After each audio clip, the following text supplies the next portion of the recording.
I started one organization, which is essentially like a charity organization where we go out, we serve those who are currently homeless, and we serve them with fresh food, clothing, hygiene, haircuts, you name it. And we do this in a weekly event. And I quickly grew this event from just myself and a pot of spaghetti on a street corner, serving those who are currently homeless, to an organization with well over 800 people who are calling me, TMing me, texting me, when's the next event? What do I bring? Can I bring a friend? Can I bring my kids?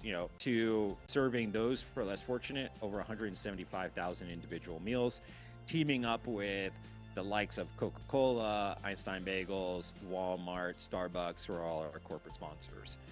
Let alone just a few months prior to that, I was probably eating out of their dumpsters. And so the way I got into AI was because I've had all my own initial problems. And I've never in my life ran a company where I had 800 essential employees. And it was absolutely insane. Well organized, but still very chaotic in certain parts of the company.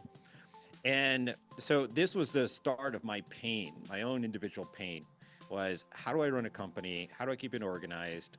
What do I do with data? How do I organize the data? How do I execute? I had to learn all these things because I didn't know how to do them myself.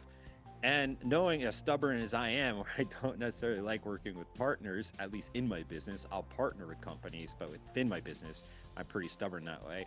I was like, I'm going to do it myself, and I got to find a way to do it myself.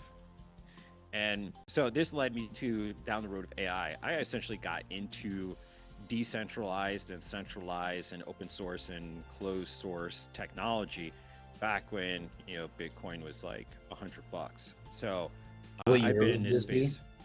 This was like 2015, Okay. 2016, something like that. And so when I got into AI, it was very familiar to me.